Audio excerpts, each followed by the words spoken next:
என்னது மட்டக்களப்புல 10 பர்ச் காணி 15 லட்சம் ரூபாய்க்கு தராங்களா? உண்மையை சொன்னா என்னாலேயே நம்பலாம தான் இருக்குது. நானே வந்து மட்டக்களப்பு டவுனுக்குள்ள பாத்தீங்கன்னு சொன்னா ஒரு பர்ச் 15 லட்சம் 20 லட்சம் ரூபான்னு சொல்லி வீடியோ போட்டு கொண்டிருக்கேன்.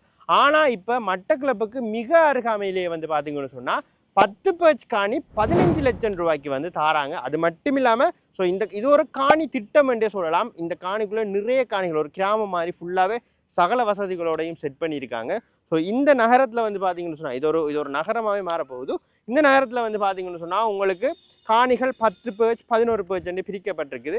இங்கே ஒரு 10 பேர்ச் காணி துண்டு பார்த்தீங்கன்னு சொன்னால் மொத்தமே 15 லட்சம் ரூபாயில் தொடங்கி அதிகபட்சம் ஒரு 21 லட்சம் 22 லட்சத்துக்குள்ள தான் வந்து நீங்கள் இங்கே காணிகளை வேண்டக்கூடிய மாதிரி இருக்கும். உடனே நீங்கள் நினைப்பீங்க மட்டக்களப்புல இருந்து தள்ளி இருக்க வேண்டும். அப்படி இல்லை, மட்டக்களப்பு டவுன்ல இருந்து இந்த இடத்துக்கு வாரத்துக்கு உங்களுக்கு ஒரு 15 நிமிஷத்துலேருந்து 20 நிமிஷம் காணும் நீங்கள் மோட்டர் பைக்கில் வாரீங்கன்னு சொன்னாலே. இந்த காணி வந்து பார்த்தீங்கன்னு சொன்னால் ஆரையம்பதி மண்முனை பற்றி பிரதேச சபைக்கு உட்பட்ட மண்முனையில் தான் வந்து காணப்படுகிறது. மேலும் இந்த காணிக்கு 5ஆம் கட்டையிலிருந்து நீங்கள் வர வழியில் பார்த்தீங்கன்னு சொன்னால் இருவழி காப்பைட் பாதையுமே வந்து அமைச்சிருக்காங்க. இந்த காணிக்கு அருகாமையில் நிறைய இடங்கள் வந்து காணப்படுது. அது என்னென்றெல்லாம் நான் சொல்கிறேன் உங்களுக்கு. இந்த காணிகளுக்கு அருகாமையில் வந்து என்னென்ன இடங்கள் இருக்குன்னு பார்த்தீங்கன்னு சொன்னால் எனக்கு ஒரு லிஸ்ட்டே போட்டு தந்துட்டாங்க.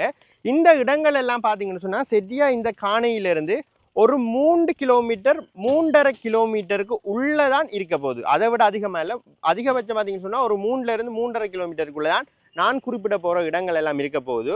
ஆரையம்பதி வைத்தியசாலை, ஆரையம்பதி போஸ்ட் ஆஃபீஸ், கோஆபரேட்டிவ், எரிபொருள் நிரப்பு நிலையம், பிரதேச செயலகம், ஆரையம்பதி மகா வித்தியாலயம், ஆரையம்பதி ராமகிருஷ்ண வித்தியாலயம், மக்கள் வங்கி இருக்கு, இலங்கை வங்கி இருக்கு, தேசிய சேமிப்பு வங்கி NSB பேங்க் இருக்கு, DFCC பேங்க் இருக்கு, RDB வங்கி இருக்கு.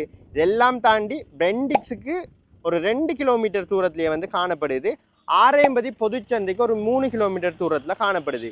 இந்த இருக்கிற இடத்துல இருந்து இடக்கை பக்கமா நீங்க ஒரு 4 கிலோமீட்டர் போனீங்கன்னு சொன்னா கொக்கட்டிச்சோலை சிவன் கோயிலுக்கு வந்து நீங்க போய்கொள்ளலாம். மட்டக்களப்புல இருக்கிற ஒரு பிரசித்தி பெற்ற சிவன் கோயில் கொக்கட்டிச்சோலை சிவன் கோயில். அதுக்கு நீங்க இடப்பக்கத்தால 4 கிலோமீட்டர் போகணும். நான் சொன்ன இடங்கள் எல்லாம் வந்து பாத்தீங்கன்னு சொன்னா உங்களோட வலப்பக்கத்துல காணப்படுது. இந்த இடம் வந்து பாத்தீங்கன்னு சொன்னா 10 பேச்சாகவும் 11 பேச்சாகவும் நிறைய காணிகளால வந்து பிரிக்கப்பட்டு காணப்படுது. கொஞ்ச நாளையில இந்த இடம் ஒரு நகரமாவே மாறப்போகுதுன்ற நான் சொல்லணும். ஸோ இந்த காணிகளுக்கு வந்து பார்த்தீங்கன்னு சொன்னால் 70 வருடம் பழமையான உறுதி காணப்படுது. எல்லா துண்டுக்குமே வந்து உங்களுக்கு வந்து உறுதி எடுத்துக்கொள்ளக்கூடிய மாதிரி இருக்கும். அது மட்டும் இல்லாமல் நீங்கள் வங்கியில் இந்த காணிகளை வந்து மோட்டேஜ் பண்ண போறீங்கன்னு சொன்னாலும் அதுக்கான ஆவணங்களும் வந்து இந்த காணிகளுக்கு தெளிவாக காணப்படுது. நான் சொல்லியிருந்தேன் இந்த இடத்துல நிறைய காணிகள் இருக்குன்னு நீங்கள் யோசிப்பீங்க, ரோட் வசதிகள் எப்படி இருக்கும்னு நீங்கள் யோசிக்கலாம்.